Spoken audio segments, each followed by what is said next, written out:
Thank you for joining the All About Technology podcast. My name is Jeff Burel, and I'm your host. This is a episode we're going to focus on some project work and support we have done for a customer. And joining me for that is Don Tucker, owner of the Silver Lake Resort and Campground. Hi, Don. Yeah. Hi. Thanks for being here. Yeah, no worries. And Ethan Goodsell, senior network engineer. Hi, Ethan. How's it going, Jeff? I'm good, thank you. So about 2 years ago, I think. Yeah, it was a year and a half, something like that. about a year and a half ago. Yeah, we started building our relationship, talking to you about some of your tech needs and how CatchMark can help you with those. And that's led into providing tech support for your systems and a project that we're going to talk about as well, which is putting wireless throughout your resort. Yep. So why don't we start, talk a little bit about your resort, let everybody know where you are and what you got going on up there. It's a 30-acre RV park, modern park, heated pool, large retail space, about a mile from the dunes, the lake, but more probably upscale RV camping. And all the amenities except the one you just put a check mark on. Gotcha. Which was the Wi-Fi, which was hard because in that area it took infrastructure of Great Lakes Energy actually was the one that came in and put a backbone to us then being able to have an opportunity to look for someone to build it out. So that was the first step for Silver Lake as a whole, and that's been pretty good. So for sure. Yeah. Did you know there's a heated pool?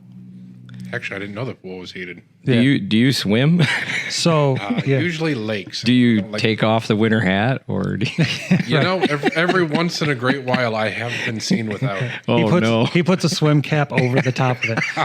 Yeah, I can only imagine. Maybe after this, we need to talk about renegotiating your rates that include like the CatchMark guys being able to swim in the pool. Although only if Ethan takes his hat off. Right. Deal. Okay, done. All right. No, I didn't know there was a pool. But the part of the facility that I have seen, it looks like a great place. Thanks. I'm not much of a camper. And my wife isn't either. Yeah, but she doesn't camp. I think if I were to camp, it would need to be at a place that has all the amenities. Like thanks. For sure. Yeah, I mean it's notably we've been there almost 20 years. There wasn't much there when we bought it, and then just constantly have put things into it for a clean and friendly environment. So probably, if you were to go and look at our reviews, it's just cleanliness. Yeah. Being nice to people. Pretty basic, but a lot of training behind that. But not easy for sure. No. A lot of, seasonal business, but you have a lot of interns and people that may not be back year after year, right? Yeah, there's a good amount of turnover. Not too bad out of the 22, but maybe 7 to 8 is probably a good number for our attrition of coming back. Gotcha. So other than that, it's a good turnover. That's probably the more tiring part, but yeah, I wouldn't trade it for anything. It's been great. I remember one of our first conversations when we were talking about the support, you mentioned to me that you've got enough stuff to do. You don't want to have to deal with the tech stuff. And has CatchMark been pretty helpful to allow you to focus on, what your real concerns are? 100%. I think, what we haven't seen or I haven't seen is in this industry is offer services for business our size. And I probably mean that more in an affordability standpoint. This has been a phenomenal partnership on me getting back time and stepping away from day to day, as I get 20, 25 years into the, building this company. So I'm just a huge believer that the apps and the technology, other than added human resource, is the way to step away. It's allowing businesses my side not to be the baker. So, there's a lot of apps we use, but you've been a big, CatchMark has been a huge help. That's great to hear. Getting closer, so. And a lot, your reservations, all that stuff is all online now, right? Yeah, there's nothing that we do where if something goes wrong, we can't run. Right. That's true. I mean, you can only save so much paper now to, our gate system, our camera system, our POS system, our retail space, our reservation softwares, our text messaging services for guests. I mean, it's all online, offsite. So yeah, it's a lot to manage. Yeah, for sure. And your wife is a big part of the business as well, right? She is. She hates technology. She's the classic one where if it doesn't work, you're getting the keyboard, through the screen. So, or punching the keyboard. Yeah. Right.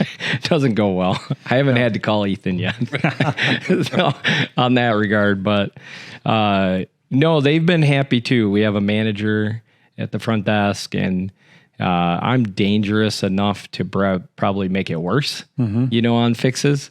But her and Tammy, it's nice to just be able to email or pick up the phone and someone's there to help them out. So that has been really nice off of my shoulders. Yeah, I can imagine that. Yeah. So Ethan, the fiber project up in that area and a lot of different rural areas with Great Lakes Energy, for the people watching, can you elaborate a little on, how that's going to help those rural communities and kind of what's going on there? Well, yeah, for a lot of services out there, the best thing that's been available for probably the last 8 to 10 years, and maybe you could get DSL before that, has been either wireless ISPs for your internet service provider, which, and it's not even really their fault. They're mildly reliable at best, just due to the environment, different foliage, different weather conditions. Everything plays a factor into the old school way of doing it. And for a more cost-effective way, fiber is a lot cheaper to roll out than traditional, like you think Comcast or Charter or any of the major names that are still running their networks primarily over copper and coax, and you get the cable with it and all of that. It's a lot cheaper to run fiber long range because you can run it. I think the limit of some of them is about 150 miles for some runs, so you can get real good backbones out into the middle of nowhere with less hardware than what you'd traditionally have to have. And what that's been able to offer homes and businesses and the new distribution techniques with it is you can have fiber right to your home, right to your business, and you can scale it to about whatever speed you need. You can start all the way down at 100, maybe 200 megabits a second and go upwards of gigabit speeds, have redundant connections. So it allows everybody to do a lot more, a lot faster. What's kind of the average that a home would have as far as like if they have Spectrum or Xfinity? Like what kind of speeds do most people have in their homes on the average? The usual speed range starts at the base packages, which is usually 150 megabits of download and somewhere in the ballpark of 20 to 35 on the upload side. Okay. You mean you can't run a business on 10 megs? I have seen it done. It's usually a very painful process. If I reference your previous bonded DSL connection, I don't think I even saw it ever hit 10 meg. No, the whole area it's been like that until this project build out where Great Lakes brought it in overhead. So that's changed a lot of the adoption of all these, technology. So it's moving pretty quick out there, which is it's nice. I think it's great because that area is continuing to grow and it's so popular in the summer. And to not have that option to have that fast internet really is kind of handcuffed everybody. Oh, it did. And it trickled down all the way to emergency services and anything for that matter, safety on the dunes. And I mean, it's 1 million visitors in about 3 months and 4 miles. So yeah, it's been good. It's been great. Yeah, safety on the dunes, extra important when my wife's up there driving.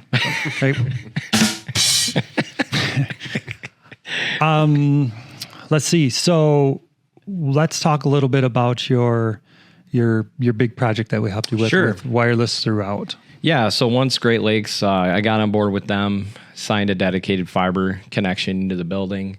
Had some cabinet work and stuff done ahead of time. But then the larger project or follow up to that was the digging and tower build outs and what kind of technology is going to go through a rig, what's going to work well. And most people, when you're in a metal box, get that maybe you got to like get closer to the RV window or whatever. From start to end, CatchMark did a fantastic job in the backhaul, the route, everything needed, the switches. It was done really well. I think, how many did we put in, Ethan? 9? I think we have 9 presently active, and we have 3 more planned for somewhere within the next year to fill a couple of real corner. far out edge corners. Yeah, so as an owner, over the years, the customer doesn't care. They think it's your fault that it's not there, or you don't want to invest in it. Yeah. And then trying to go out and find who could actually do it and deliver was a whole nother issue. Like, you need 3 towers, and we can use this type of technology, and we can do point to point. And I think the best advice you guys gave us was digging the fiber out of the cabinet to every tower. I mean, it is running phenomenal. The guest satisfaction's way up for the 9 we put in, even without, missing a couple. So, where other companies said I needed like 30 towers. So we didn't get the exact number, but we got, it's pretty close. Yep. 9 towers is doing a great job. And honestly, on our line, we're on a 200 meg up and down, and we can go all the way up to 40 gigs for a cost, of course. Mm-hmm. A significant cost. A significant cost. And the 200 is holding great. Good. I mean, I have 0 complaints from last year. That's awesome. Like, all I got back in feedback was how phenomenal it's running. So, as far as the whole process, explain to listeners how we approach something like this, and we get from the beginning and figuring out what the right solution is to execution and completion. Well, a lot of it starts with looking at the environment, as Don already alluded to. Pretty much every high-end camper or RV, or even some of the pop-ups these days, are, for lack of a better term, the equivalent of a Faraday cage. It's a large metal box, specializes in blocking cell signal, Wi-Fi, and any other wireless technology you can think of. One slight advantage that we have in our field is most of them still have a fiberglass roof. So when we're looking at it, you try to get the access points up a little bit higher so you can actually be broadcasting through the roofs of the RVs and campers instead of trying to go through the sidewalls. And they are all 20 foot high. So I don't remember talking about that, but they don't. We probably did at some point, but it's not like the manufacturers are building them to block. Oh, absolutely. It's not on purpose. It's just just the way they're built. It's the most durable and light materials that you can put in a camper. The name of the game with campers is how many features can I put in a small box while still being as lightweight as possible. Right. And I mean, if you look at some of the modern ones, it's nicer than some people's houses, and the square footage is ridiculous you can get out of a modern RV. Yeah, they're pretty crazy. The second name of the game is, especially for things like campgrounds, you've got a ton of people coming in, you got a ton of people going out. They might invite their friends to just hang out for a little bit and having general Wi-Fi services. The biggest thing you got to look at is capacity. The speed of the system's one thing, but how many users can you have on it at any given point in time before it starts to slow down or fault? Because we've all experienced it, and we see it a lot more in the tech field because we're looking for it. But second your phone slows down and that page should be loading right now, but I'm sitting here looking at a loading symbol, that's when people start getting annoyed with the system. They got to wait. Yeah. That's the problem with any networking system. And that's hard to judge, too, because how many lots do you have? Well, we have 227. So it's not just, there's 227 lots, so we got to be able to have 230. No, because everybody has a phone and even entertainment for the children these days is usually done off a tablet or a smart TV, or the parents will just hand their phones to the kids or something along those lines. So you got to, on average, kind of the base numbers I figure it off of is assume a family of 5 per lot when you're doing capacity planning. So you could end up upwards of 1,000 plus devices. And I mean, Take your average full-size RV. It might have 2 TVs in it these days. You might have a couple tablets. They might be working while they're there, so you're accounting for a couple laptops, a couple cell phones. So you're even looking at more than what's possible, because if it's powered on, it's going to be connected at any given point in time. True. So when you're looking at capacity planning and laying a framework, fiber is usually the go-to for that. You'll lay your longer distance runs, your capacity runs out to the campground based off fiber connections as much as possible, and then you'll put distribution switches actually out there, and then run copper from the distribution switch out to the towers themselves to get the capacity you need. The other advantage that gives us when you're being strategic about where you've run the fiber to is the ability to expand without having a ton more cost added. Burying 1 or 2 more copper lines and putting an extra tower in off a distribution switch that's already there is much more cost effective than trying to run a whole new fiber line out to a new tower base somewhere. So when you're looking at it, you want to map it out in such a way that you can add to it more in the future. You want to make it kind of a modular system. Like we had mentioned that eventually Don's going to add 3 more access points to fill in a couple of gaps we've discovered when the park is completely full. Because of where we've placed some stuff, we don't have to run new fiber out there. We're just going to run a new copper from one of the distribution switches and put a new post in, basically. Yeah, that was, and then you talked about the switches, the fancy box that I keep the team members their waters away from and all that good stuff. That's about as much as I know of it. But that's where I think you know, as far as the equipment needed to handle that volume, because it's a ton of volume. Mm-hmm. You know, the numbers they're fairly close, 800 to 1,000 users at any given time, and they want to do everything. Right. It's nice. Like I've had, you know, internet companies like, well, throttle them here and do this. And guess what? They don't want that. No, you know, you don't if want you're going to that charge them, you know, this kind of price per night. They want full access. So the kids want Netflix and they want YouTube and they want, you know, they want to watch their stuff. They don't watch they don't watch TV like I did. No, that's not like a at joke. all. I can remember camping when I was a kid and little black and white TV with antenna, and you hope you could get something like, oh, I hope I can watch a baseball game. But well, if you had a camper and a TV, then you were doing pretty well. That's true, yeah. That's true. Ethan, explain copper versus fiber. Yeah, so fiber optics is actually, it's an actual glass filament in a jacket that uses light pulses to transmit data back and forth through network interconnects, and it's extremely reliable. It's extremely fast. The biggest advantage with it is the low loss ratio. The maximum run for something that's not fiber optics is somewhere in the ballpark, depending on what exactly you're using, of about 300 feet. And when you start getting beyond that, you'll start having dropout or signal loss or anything like that you've got to contend with. With fiber, you can go hundreds of miles depending on the type before you start having to even have repeaters or anything like that. So capacity wise, fiber is your best bet. The downside of fiber is the initial expense of it. Fiber is still expensive, terminating it's expensive, and the initial running and purchasing of the actual materials. When we reference copper, we're talking about category 5, category 5E, category 6 that are actual 8 conductor network cable that's you'll see at homes, businesses, even what we would consider a patch cable. You've connected your router to your Xbox or your TV. You've physically plugged them into your network. All of that is what we class as copper. Okay, and copper is more durable, right? So that's why when Don was mentioning about the digging and all of that, for the protection of the fiber, we want to bury it underground, because that gets bent or twisted or stepped on and that glass breaks, it's done, right? Yep.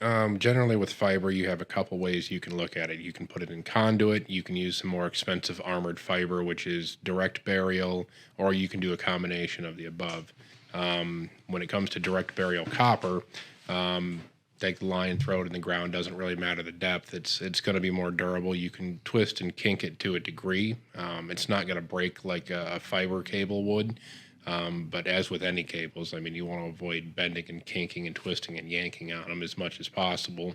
We try to target usually below the frost line. It's easiest on the cable. Around Michigan, that's 3 to 4 feet deep, or a little bit deeper if we can, depending on the environment we're going through, to protect any of the cables as much as possible.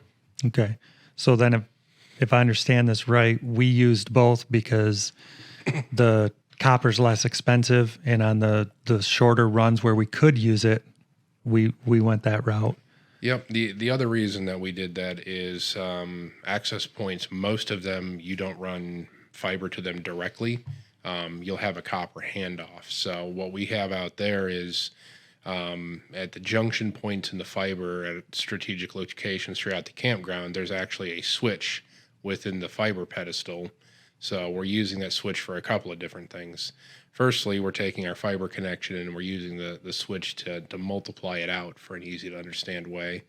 And then the switch also provides power to the access points. So it's providing data connectivity and power to the device that's sitting up on the tower. So instead of running a power cable and a network cable, we're doing it all over one. Okay, I follow you. You do? I do. Okay, I know. that makes me feel better. Yeah. I'm just kidding. I'm sorry. No, I know enough to be dangerous. Nowhere Well, near. I pay you, so I hope. I'm nowhere near Ethan's expertise level. But This isn't the dangerous part. yeah. We won't even get into me on Well, I'll ladders. call Ethan then. Yeah, especially if it involves a ladder. So with this, one of the things Don mentioned is that we got it pretty close, but there are going to be some more towers in the future. There's a lot of factors that go into the design, the engineering, the coverage, right? I mean, especially on a campground. Oh, very much so. I mean, if I use a great example, we've done a little bit of Wi-Fi mapping out there with the park completely empty. And completely empty, it's a perfect picture as is, and we could have done it with less access points. The problem with things like wireless is when you start filling it up. Mm-hmm. Not only do the boxes, i.e. campers and RVs and all that, prevent signals coming in to the metal walls on a lot of occasions, they also reflect it around. So your coverage pattern, the fuller the park gets, changes as you get more people, more devices, more load on the access points. Everything is in a continual state of flux. So you're trying to map it for best case scenario, both when it's empty and when the park's full. And when you get to 100% capacity, then you're looking at a little bit of a different situation depending on even how tall are the RVs in there, where are they placed, how close are they to an access point. All of that plays into the situation. And what we found is when Don's Park's 100% full, he's got some of the bigger RVs in there, especially over like holiday weekends. There's a couple corners where it's functional to a degree, but it's not fast. And it's just something that it doesn't completely drop out, but it could be a lot better. Gotcha. Yeah, and I'll add to that. That section, it's not a big area. And you take the full 30 acres, it's not a huge area that it's missing. Good. Because you got the lodge right there. So it's very few. Mm-hmm.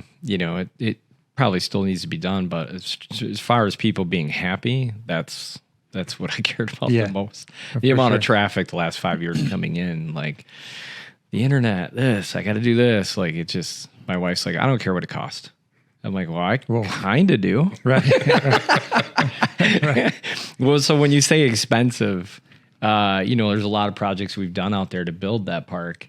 It's palatable. Mm-hmm. It's not an expense that you can't work in when it comes to the value of staying there, working from home. There's a lot of benefits that have come from it. So. Oh, for sure. When we got the design and the engineering part done and started explaining and talking through that with you, right? Did you realize there was this much that goes in, like all the stuff Ethan just talked about? Did you realize that there was all that stuff that'd be factored in, or were you just like, well, you just put up some towers and off we go? No, if you give me a P&L and spreadsheet, I'm a lot more comfortable. I don't do I love hiring nerds, right? Because I respect how much Ethan knows. Yeah, me too. And I know enough Ethan can break it down for me and Sarah or Tammy where we understand it. But it was a job. I mean, it was a project. It took a lot of communication on switches, what you have. I think for an organization maybe thinking about it, I would never look back again. I mean, it's too much now when your company's relying that much on technology. Yeah. It's nice to finally have an option where somebody's supporting you. So, no, I didn't really, to answer your question, I mean, I had somewhat of an idea. Yeah. But not to that level. The switches, the networking, the backhaul, Yeah. I mean, I could say all the fancy words, but I don't know what they do. Right. That's that's how I am though. Like I know the fancy words. I can fake it.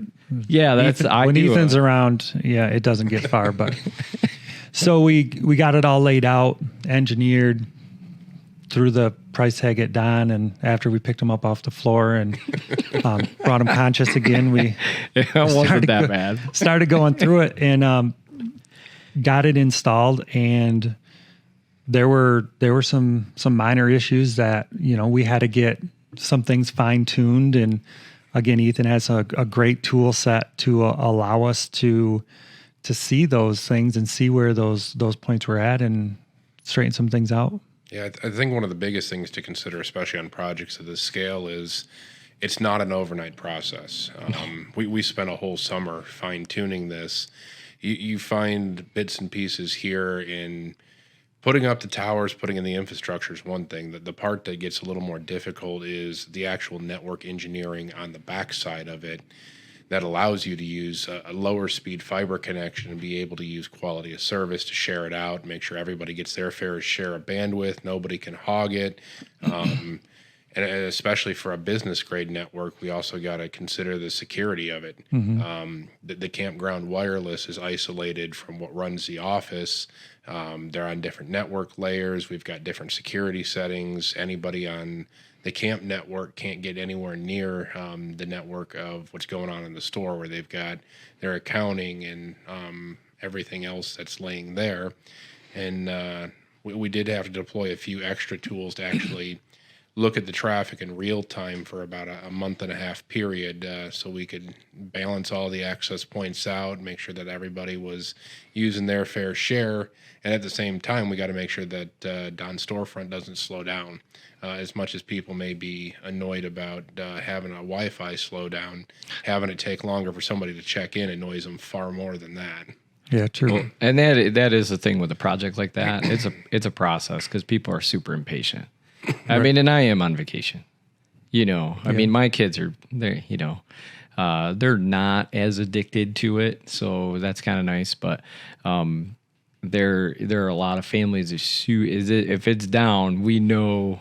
We know really, like we probably know before because they're in there right away. So how important was it to you to have someone that can engineer the solution, install it, configure it, troubleshoot it, and then provide the support, ongoing as needed? I mean, for us, you guys are, we have a subscription-based model is not a good term. I feel like it's a partnership where you're looking into all devices on property and updating firmware, security, all of those things. For me, I don't know what I'm doing. I don't want to think about it, to be honest.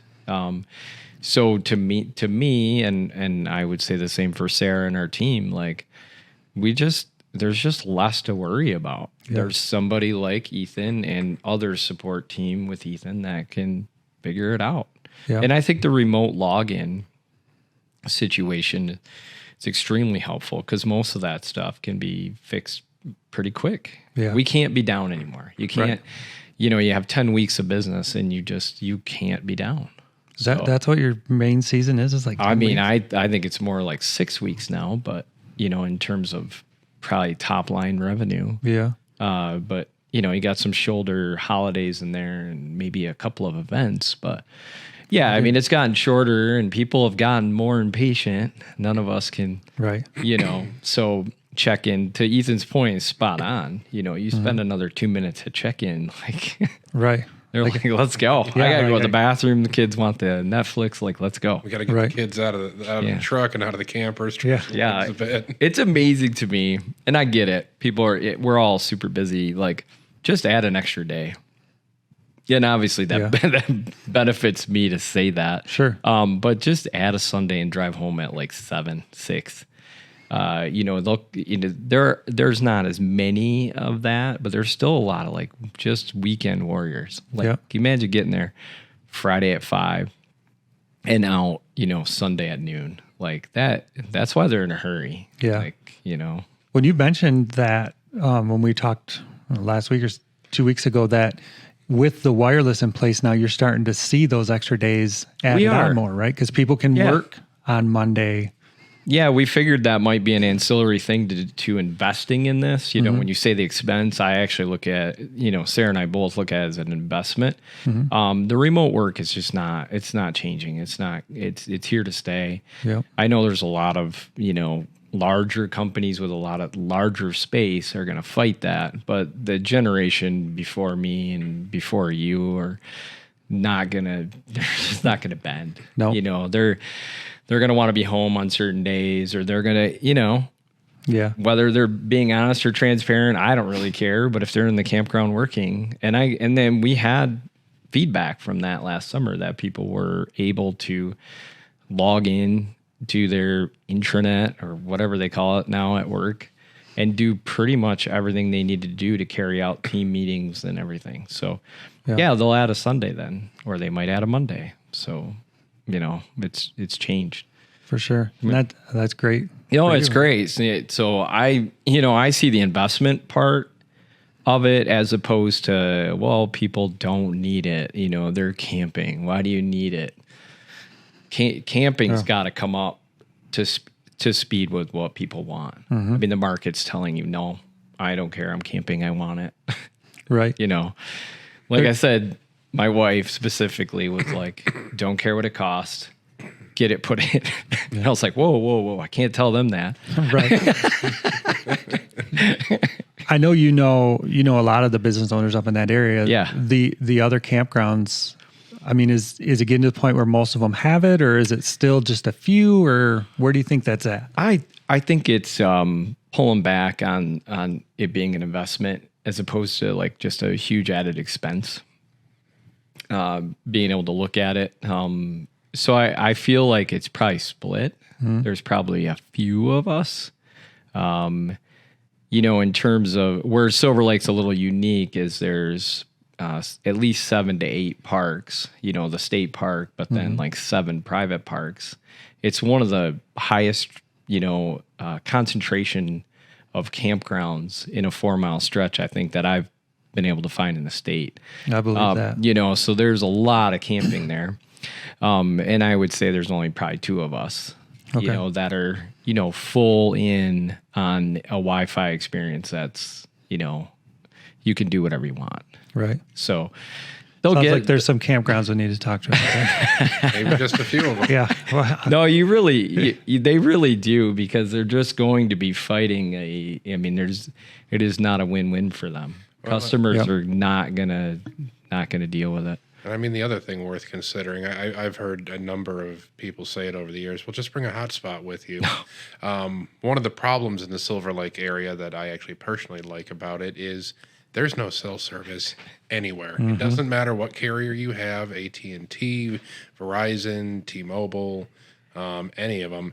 Depending on where you're at, chances are none of them work. And that kind of threw all that out. And I think that's part of what has driven the demand for the Wi-Fi up there, especially with the work from home movement and all that. Being able to work from anywhere is, well, you got to have either a hard line or a good provided Wi-Fi source somewhere, because a hotspot's not an option up there in most areas even. Well, and you're like, the thing you're touching on, which is funny, because the towers are there. We were able to get a Verizon tower built. That helped a ton. AT&T, I think, has put up another tower.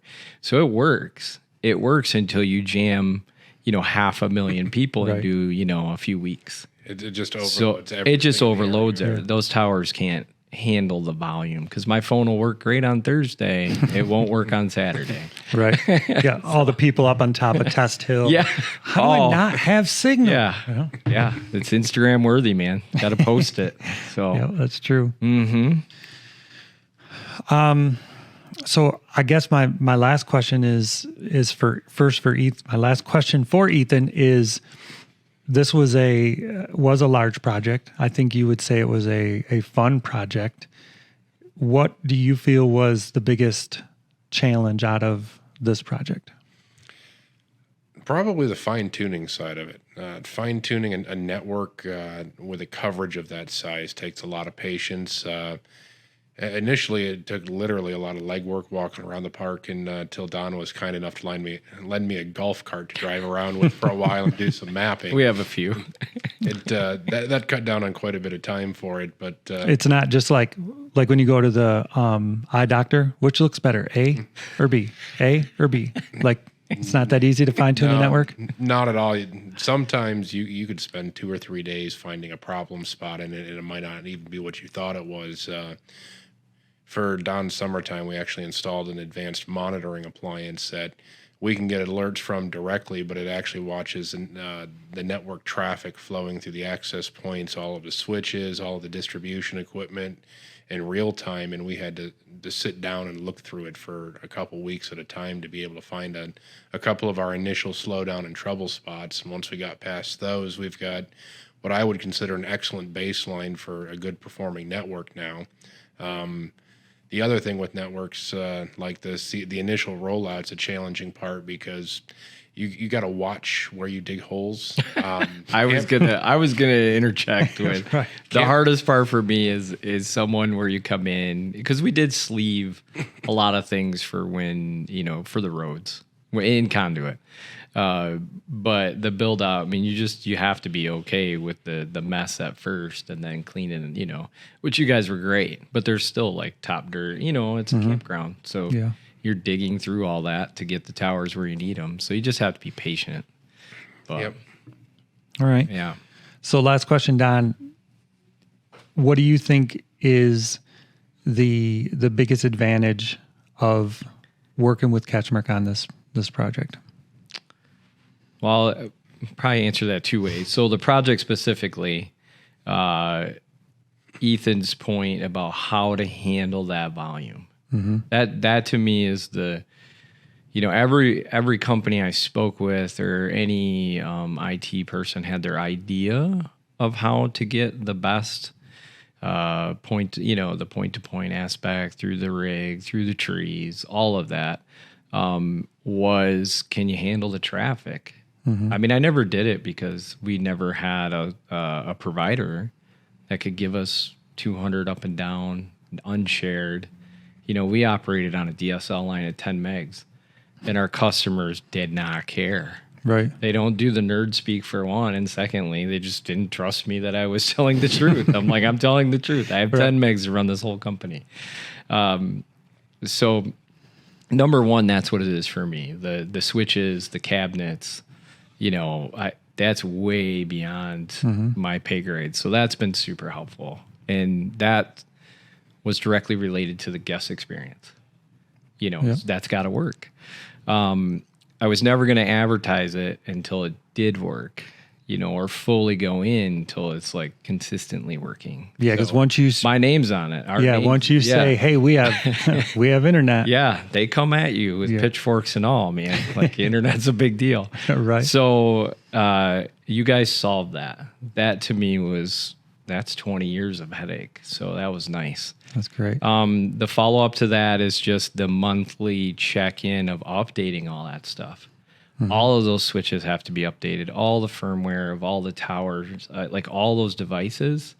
Instead of us, we used to operate very reactive. Instead of now, you're proactively in there on a monthly basis saying, oh, we already did it before the season started. Or we're good to go for May. Good. That's how I want it. It's game time. It's game time. I don't want to do it, when I don't have time. Right. We're going to update all that stuff 4th of July weekend. Yeah, perfect time. 5 o'clock Saturday. Friday. Yeah. No, let's do it. The fireworks go off. Perfect time. Yeah, nobody should be on their devices No. then. So those have been two things for us as a company that's it's just a big weight, off of us. Yeah, that's great to touch on that proactive support. I mean, that's our approach with all of our customers. We document it. And I actually have one of my customers, when I was meeting with him, and he's like, I'm really starting to question what I'm paying you guys for. I'm like, well, what do you mean? He goes, well, you guys are never here. Is it working? That's exactly what I say. I'm like, you don't want us here, right? No. Because when we're here, it's broken. And it costs you money. Yeah. So wouldn't you rather not see us and we just kind of be the guys behind the curtain and things stay running? But it's a different perspective, right? Well, I know that's something, you and I got together and chatted after a year of having the relationship, that getting, and you said it's something you already do, and making sure we get is just a monthly, here's what we did. Even if that report's boring or I can't read it, it's hard. It's not personal to CatchMark, but it is hard to trust network, IT. Yeah. It just is. You don't see it. Yeah. It's not tangible. So, just something as simple as that, an email every, month saying, here's what we did. Nothing exciting. Everything's updated. Well, we had a little trouble with this switch. Whatever notes you're already making on your end. Right. Is giving that to the guests, I think, just keeps communication going. For sure. That's a big part of it. That is that's huge how you're part going of to it. establish that trust, is telling you what we're seeing, what we're doing, and addressing your issues. That was a huge part for us. Yeah, I don't want to. I mean, I like Ethan, but Ethan's expensive. Yeah. Yeah. It's kind of a double-edged sword, right? Wow. You want to keep your costs down, but yet when your network goes down, you need something. Pay Ethan whatever he wants. Right. Set it live. Yeah. Well, I think that just that spot. Yeah. For us personally, the monthly arrangement avoids those, we probably spent at least that, if not more, being reactive. Mm-hmm. Oh, wow, nothing works. So my May bill would be huge because we're trying to fix everything before we open. Yeah. Or now you just open and the issues are a lot less. Yeah, less for you to. You got plenty of other issues to address besides IT stuff, right? Yeah, we're trying to do HR, right? As a small business, right? So, well, before we go, why don't you let everybody know what your website is so they can check that out? Yeah, it's silverlakerc.com. R as in resort, C as in camp.com. All right, check it out. Beautiful facility. That wraps it up for today. Yeah, thanks for having me on. I really appreciate it. It was nice. Yeah, thanks for coming in, Don. Of Ethan, course. I know you have plenty of stuff to work on and customers to take care of. So again, thank you for taking time out of your day to be here. My pleasure, Jeff. And I'm Jeff Burel. This has been the All About Technology podcast. Until next time, thank you. Thank you.